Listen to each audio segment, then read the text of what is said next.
Bismillahirrahmanirrahim. Assalamualaikum warahmatullahi wabarakatuh. Kali ini saya akan belajar bareng-bareng, atau sekalian saya juga membaca dari sejarah Islam, Wikipedia. Sejarah Islam. Sejarah Islam meliputi perkembangan politik, sosial, ekonomi, militer, dan budaya. Peradaban Islam. Zumhur, sejarawan, mencatat bahwa Islam berasal dari kota Mekah dan Madinah pada awal abad ke-7 Masehi. Penyebaran Islam melalui adat Islam, ajaran Islam yang ditanamkan melalui perangkat budaya yang sudah ada berkembang sebelumnya. Mau tahu? Mau tak mau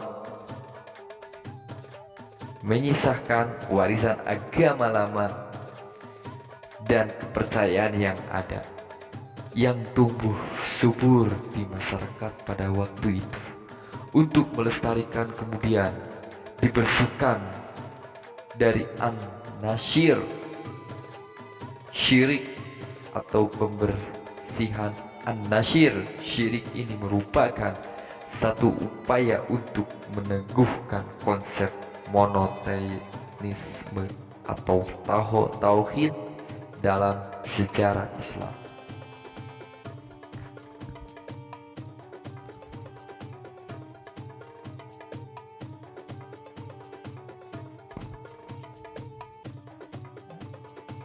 Kronologi, sunting sumber informasi lebih lanjut. Kronik sejarah Islam. Garis waktu berikut ini dapat diwajibkan pedoman visual kasar untuk pemerintahan paling penting di dunia Islam sebelum Perang Dunia ke-1. Garis waktu ini mencakup pusat-pusat kekuatan dan budaya bersejarah, termasuk Jazirah Arab, Mesopotamia, Irak atau modern, Persia atau Iran modern, Syam, Suriah, Libanon, Yordania, dan Palestina atau Israel modern, Mesir, Maghrib, Afrika Barat Laut, Al-Andalus, Algeria, Transylvania, Asia Tengah, Hindustan termasuk Pakistan, India Utara, dan Bangladesh modern, dan Anatolia, Turki modern. Mestinya ini adalah perkiraan karena kekuasaan pemerintahan untuk beberapa wilayah kadang dibagi antar pusat kekuatan dan kekuatan di pemerintahan besar sering tersebar di beberapa dinasti. Contohnya selama tahap akhir kekhalifahan Abbasiyah, bahkan ibu kota Baghdad secara efektif diatur oleh dinasti lain seperti Buwaikhi dan Seljuk. Juga Turki Ustamani bisa mengirim otoritas eksekutif atau provinsi-provinsi terluar di penguasa setempat seperti Zai di Aljazair, Bai di Tunisia, dan Memakluk di Irak.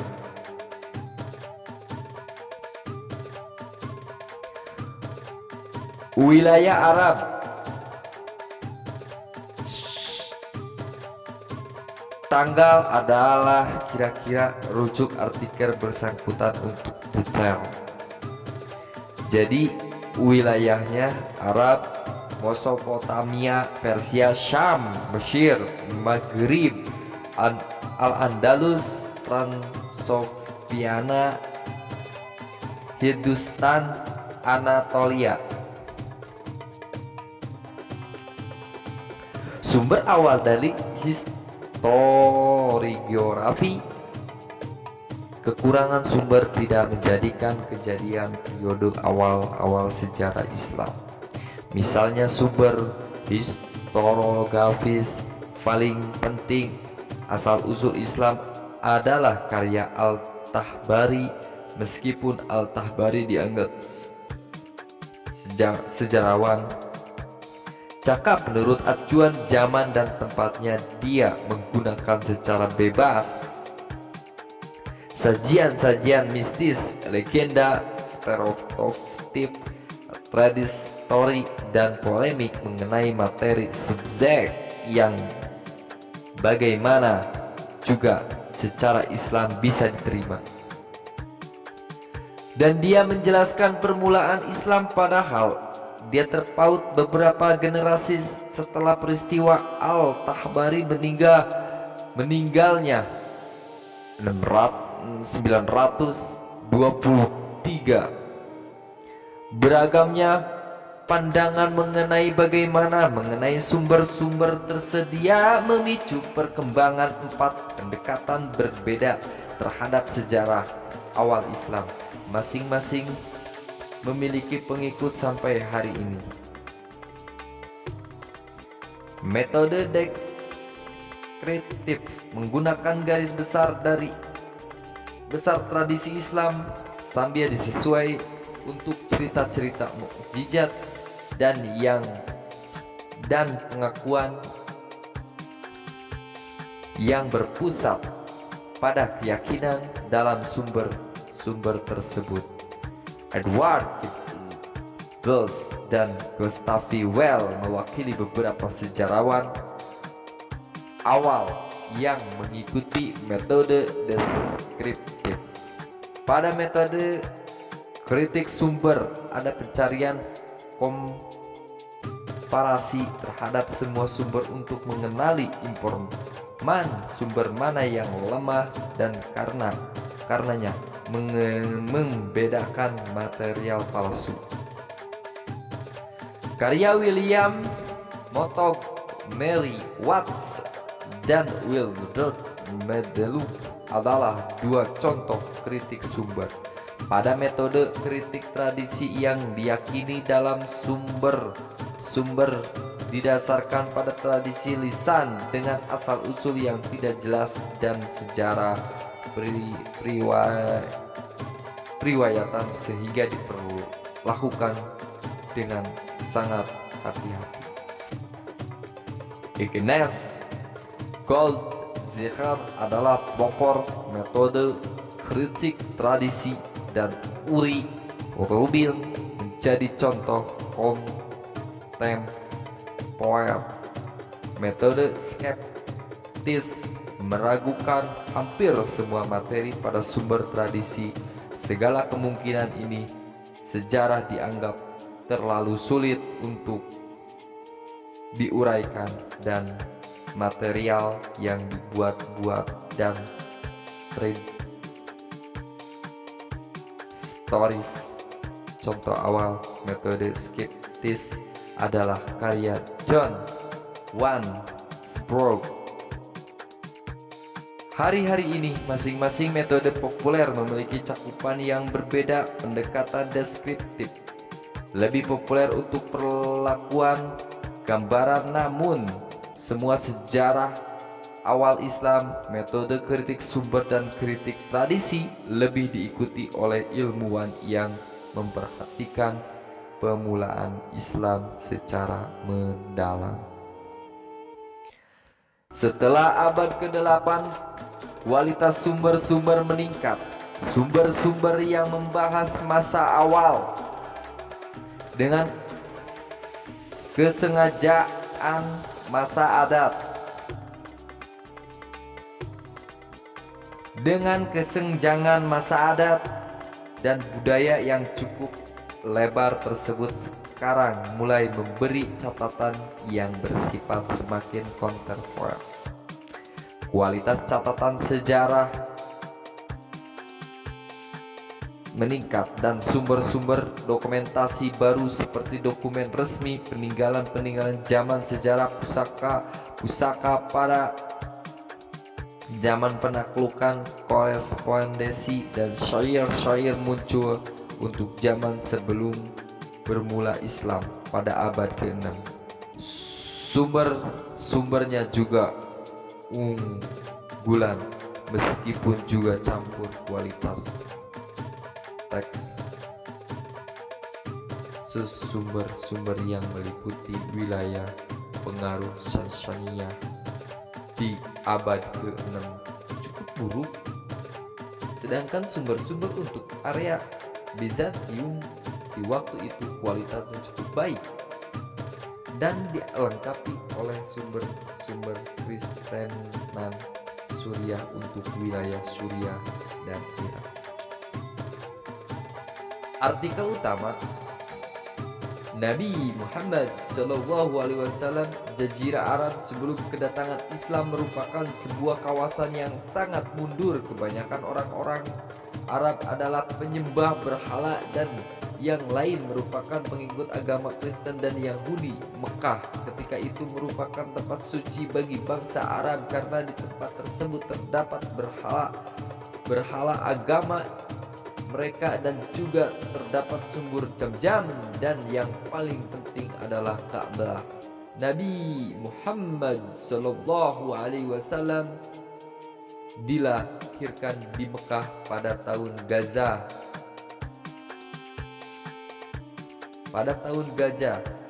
yaitu pada tahun 12 Rabiul Awal atau pada tanggal 21 April 570 atau 571 Masehi. Nabi Muhammad SAW merupakan seorang anak yatim sesudah ayahnya Abdullah bin Abdul Muthalib meninggal ketika ia masih dalam kandungan, dan ibunya Aminah bin Wahab meninggal dunia ketika ia berusia 6 tahun.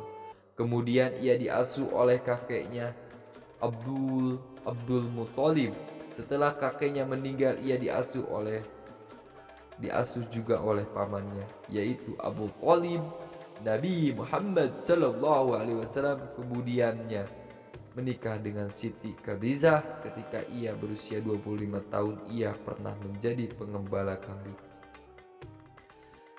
Nabi Muhammad SAW pernah diangkat menjadi hakim pada tahun usia 35 tahun. Kota Mekah dilanda banjir. Ia tidak menyukai suasana kota Mekah yang dipenuhi dengan masyarakat yang memiliki masalah sosial yang tinggi. Selain menyembah berhala, masyarakat Mekah pada waktu itu juga mengubur bayi-bayi perempuan. Nabi Muhammad SAW banyak menghabiskan waktunya dengan menyendiri di Gua Hira untuk mencari ketenangan dan memikirkan masalah penduduk Mekah. Ketika Nabi Muhammad SAW berusia 40 tahun, ia didatangi oleh malaikat Jibril. Setelah itu ia mengajarkan ajaran Islam secara diam-diam kepada orang-orang terdekatnya yang dikenal sebagai Ashabul Al-Awwalun. As-Saqiun al-Awwalun, bukan Ashabul, As-Saqiun al-Awwalun, orang pertama yang memeluk agama Islam, dan selanjutnya secara terbuka kepada seluruh penduduk Mekah setelah turun wahyu Al-Quran surat Al-Hijr ayat 94. Pada tahun 622 Nabi Muhammad SAW mengikuti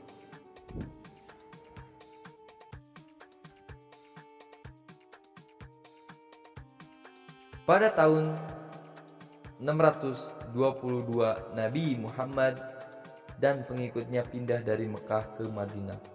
Peristiwa ini dinamai hijrah.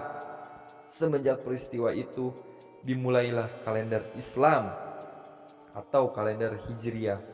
Penduduk Mekah dan Madinah ikut berperang bersama Nabi Muhammad SAW dengan hasil yang baik, walaupun ada di antara kaum Islam yang tewas.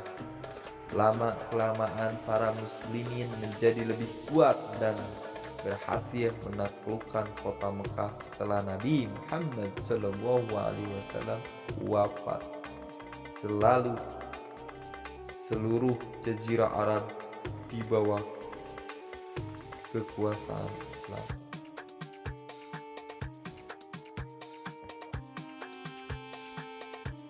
Kekhalifahan Rasyid.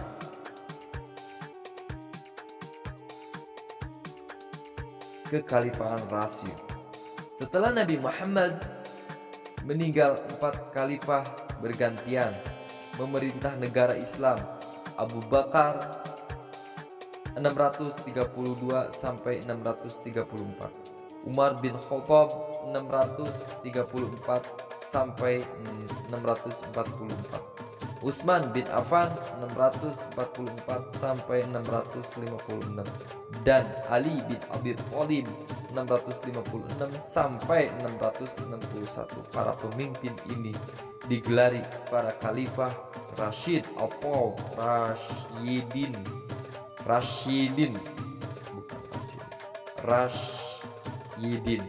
bukan Rasyid, mohon maaf. Rasyidin atau yang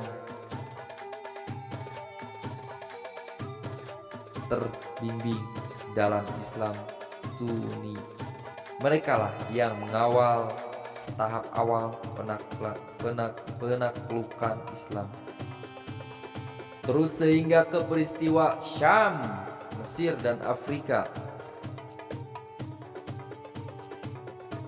Sepeninggalannya Muhammad, Abu Bakar, seorang sahabat terdekatnya, terpilih sebagai khalifah. Bahasa Arab khalifah, transit khalifah, hal penerus pertama. Meskipun dalam kependudukan khalifah atau khalifah tetap ada autoritas agama. Khalifah sama sekali tidak mengakui kenabian.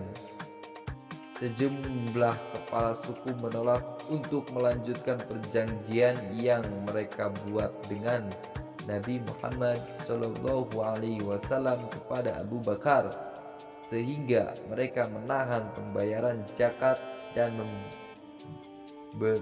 beberapa justru mengaku sebagai nabi. Abu Bakar mempertahankan kekuasaan melalui kampanye militer yang sukses, dikenal dengan sebutan Perang Ridha. Perang Ridha juga disebut Perang Melawan Kemurtadan, adalah serangkaian kampanye militer melawan pemberontakan beberapa suku Arab. Perang ini dilancarkan oleh Khalifah Abu Bakar selama tahun 632 dan 633 Masehi setelah kematian Nabi Muhammad SAW. Yang momentumnya diteruskan di wilayah Kekaisaran Romawi Timur dan Sasania. Di akhir masa khalifah kedua Umar, pasukan-pasukan Arab yang jumlah barisan perangnya semakin membengkak karena tambahan pemberontak yang kalah, dan mantan pasukan pembantu kerajaan Muslim memungkinkan kita untuk melihat keuntungan tambahan, yakni bahwa para Arab telah melayani pasukan Romawi Timur dan Persia jauh lebih Islam Mereka telah memperoleh pelatihan bernilai dalam persenjataan dan teknik militer, dan kerajaan tersebut dan pada kadar tertentu telah mengalami akulturasi dengan kebiasaan mereka. Bahkan nyata sumber-sumber ini mengisyaratkan bahwa kita perlu melihat bahwa koalisi Arab Barat Muhammad bagi anggota mukmin maupun pengelanannya bukan sebagian orang luar yang berusaha meruntuhkan kerajaan tersebut, tetapi lebih sebagai orang dalam berusaha mengambil bagian dari kekayaan majikannya. Mengatakan mengalahkan Syam dan Mesir, dua provinsi Romawi Timur, sedangkan Sasaniyah kehilangan teritori barat mereka yang sisanya akan menyusul segera setelahnya. Umar memperbaiki administrasi imperium yang masih muda ini,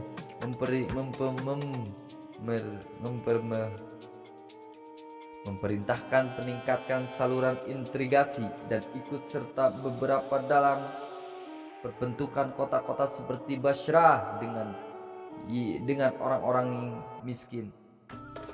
Dia tinggal sebuah penduduk tanah liat sederhana tanpa pintu dan berjalan mengelilingi jalan setiap malam. Setelah mencari ketenangan dengan orang-orang miskin, Umar mendirikan Baitul Mal.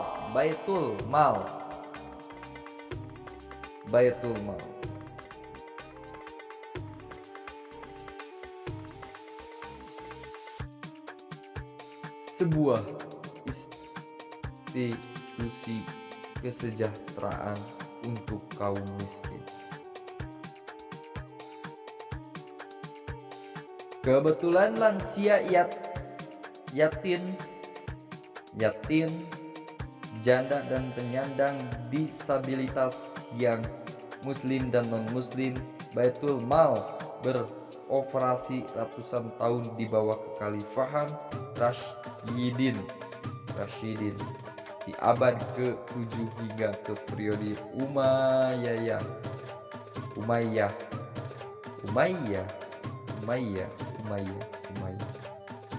dan juga ke era Abbasiyah. Umar juga mengenalkan pensiun untuk lansia dan tunjangan untuk anak-anak.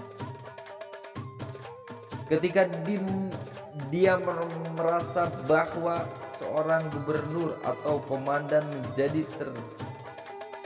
terikat pada kekayaan atau tidak memenuhi standar administrasi yang dibutuhkan, dia memindahkan dari jabatan ekspansi sebagai dihentikan antara 638 dan 639 selama tahun-tahun kelaparan di semenanjung Arab dan wabah berat di Syam. Tapi di akhir masa berkuasa Umar, Suriah, Mesir, Mesopotamia dan sebagian besar Persia telah menjadi bagian dari negara Islam.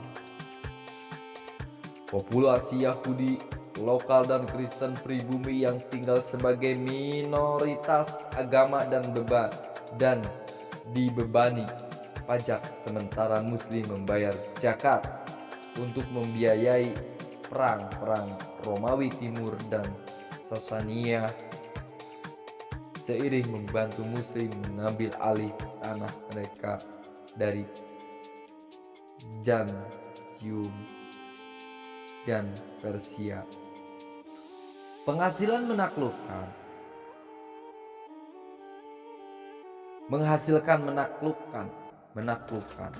yang luar biasa pula.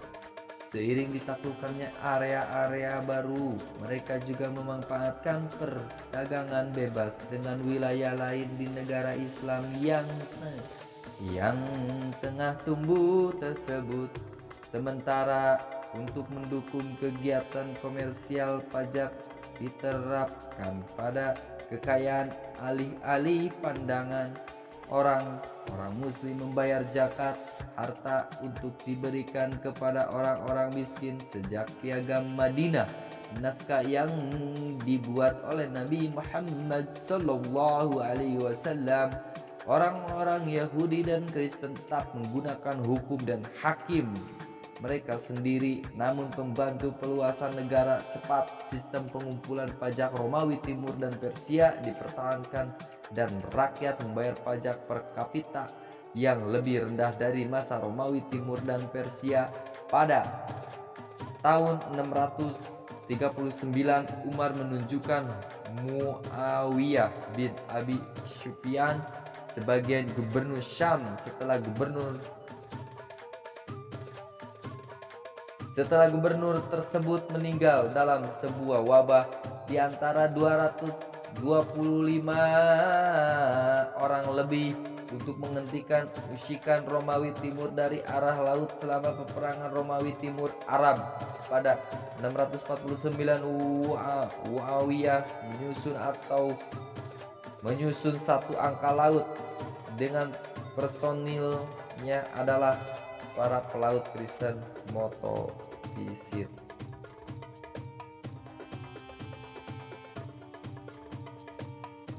Dan Kristen Suriah Wakjubiyah, Yakubiyah serta pasukan muslim yang mengalahkan angkatan laut Bizantium pada pertempuran Poniskos pada 655 membuat laut tengah untuk kapal-kapal muslim.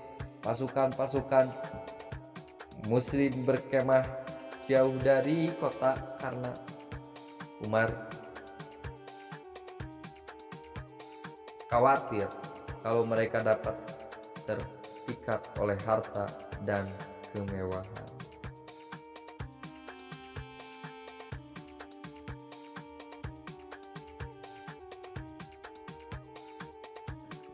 Untuk konten atau bacaan kali ini dari menyusul dari informasi-informasi dari internet atau Wikipedia ya, saya baca dari Wikipedia.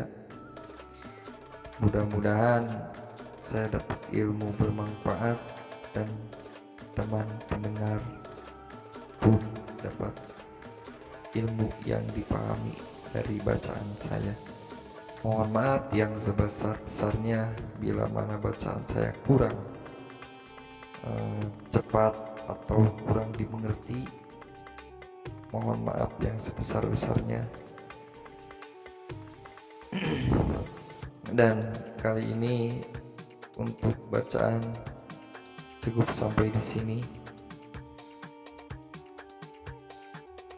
Dukung terus channel ini biar selalu berkembang. Jangan lupa di subscribe, di like, di komen yang positif, dan mohon maaf yang sebesar-besarnya bila ada salah kata, ucapan atau tingkah laku saya. Mohon maaf yang sebesar-besarnya, dan harapan saya semoga konten ini bermanfaat. Konten ini membawa pengetahuan kita semakin tahu, termasuk saya semakin tahu tentang sejarah Islam. Terima kasih.